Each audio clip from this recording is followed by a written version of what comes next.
want to tell you now today about a true story of a teenager, because I want you to know you're not too young to change the world for God.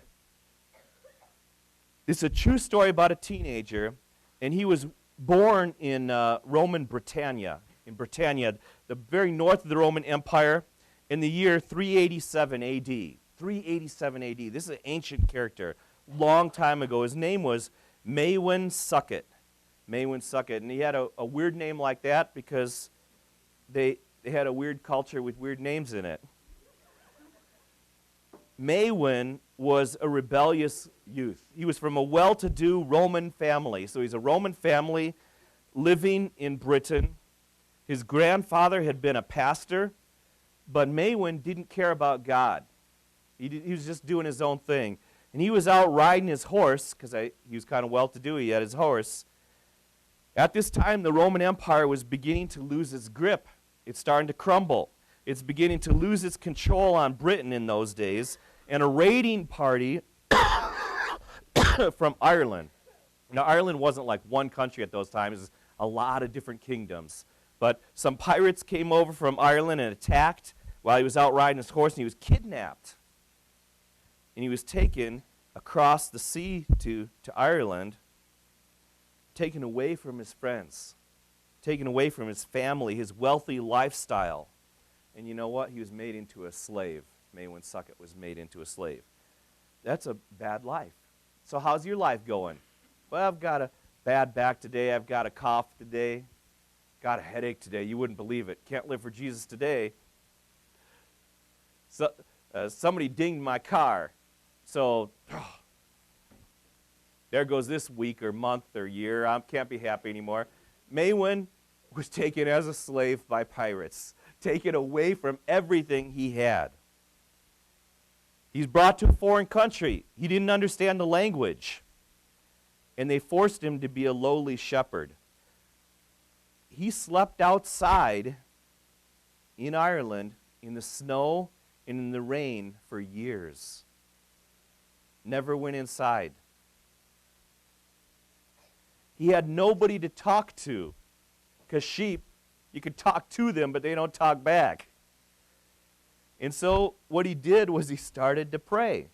I told you he was rebellious, he was irreligious, but he had a lot of time on his hands. And he started to pray, and he became a Christian during this time as a young teenager who was made into a slave, working for somebody else, making money for somebody else. He becomes a Christian. Instead of his cruel and unfair circumstances driving him crazy, making him miserable, making him pout, he was forced to grow up and become a man. Years later, he wrote of that time as a captive, "The love of God and his fear grew in me more and more, as did the faith, and my soul was roused. I prayed in the woods and on the mountain even before dawn, and I felt no hurt from the snow or the ice or the rain." He was not feeling sorry for himself, being exposed to the snow and the ice and the rain for year after year after year. Family probably thought he's dead. After approximately 5 years, he escaped.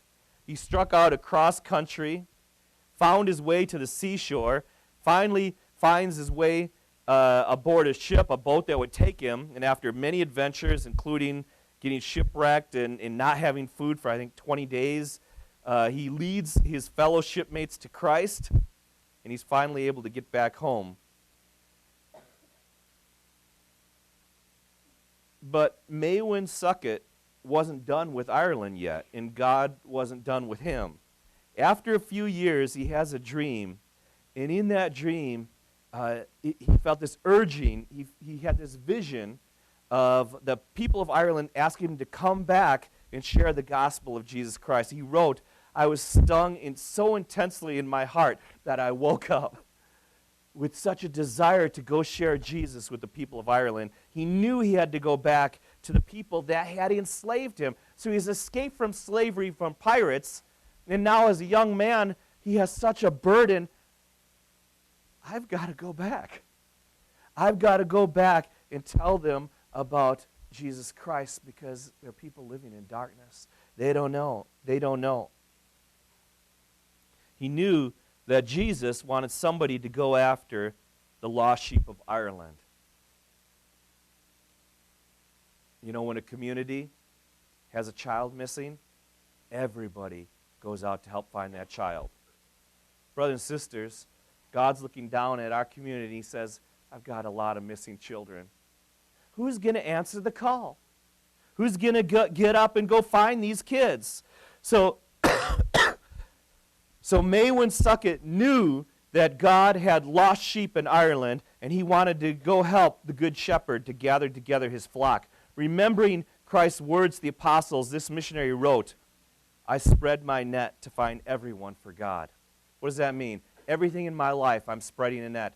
Because Jesus said, remember, Jesus said, I'm going to make you fishers of men to the apostles. If you're a follower of Jesus Christ, are you living your life as a fisher, trying to catch souls for God? He said, I spread my net wide to find everyone for God. And God used Maewyn Succat, also known as Patricus or St. Patrick, to bring the lost sheep of Ireland home. In one dramatic scene, in this hostile pagan land, when he first lands on the beach, he started to tell people about Jesus, and they said, no, we don't want that, and we don't want you here. And he had to escape for his life. Great start, right? God sent me. I've got confidence. People are trying to kill him. So he escaped to another place, and he starts to gather a following. He gets a chieftain's son to follow him, and finally there's this idol in that part of Ireland called Crom Cruach. Crom Cruach, and this is a cruel a pagan deity. Now, here's something funny, okay? People that, we've got kind of an image in our culture today that the Druids were these nice, warm, fuzzy nature lovers, and they'd have like butterflies on their staffs and stuff, and maybe a hummingbird whizzing around there. Well, the early Christians said they were involved in child sacrifice.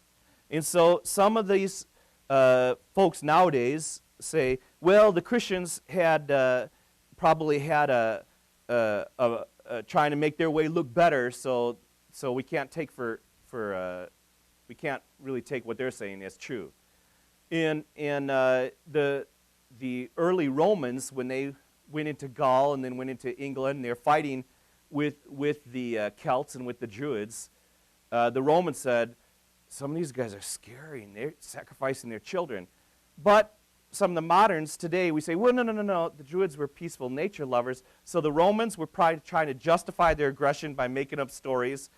And then some historians are finding evidence of child sacrifice, but it was probably minimal. Guys, if we've got witnesses from the Romans, we've got witnesses from the early Christians, and we found evidence of child sacrifice, what is the motivation to say, no, they were peaceful nature lovers? I don't think we don't have evidence that child sacrifice was widespread among the Celts, but it definitely happened. And Crom Cruach, this idol, the local Celts there were sacrificing their children to appease this wicked god. And they thought Crom Cruach was a very powerful god. And this young man, Patrick, goes in there, takes off his shirt, picks up a hammer, and he broke to pieces the gold statue. And that had the effect of, because he was sick of seeing people sacrifice their kids to that nasty, filthy piece of work. And that had the effect of a lot of people saying, you know what, I'm glad we don't have to follow that idol anymore. And they followed the living God. About this time, when he's reaching the people of Ireland, St. Patrick, Maewyn Succat, wrote, I, Patrick, a sinner, unlearned, resident in Ireland.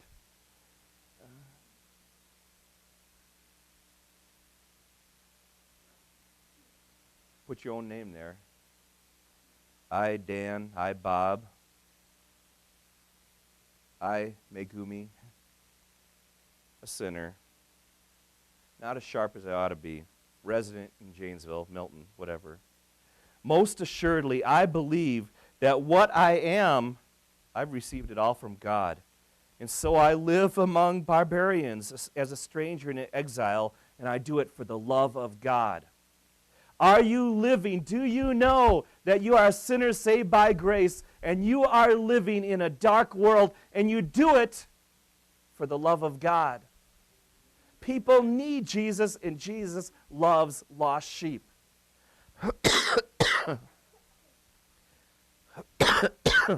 He also describes what he personally gave up to work in Ireland. I gave up my country and my parents and my life to the point of death. If I be worthy, I live for my God to teach these folks, even though they may despise me. You know the thing about sheep? A pastor friend of mine said, and I can just picture his accent all the time, Dan, sheep bite. Sometimes you go after lost folks, they bite, right? You know why they're lost? Because they're not living for Jesus. St. Patrick also said, here's some wise words. I wish I had an Irish accent. There's a lot of spiritual meaning here. Pay attention. Never trust a dog to guard your food.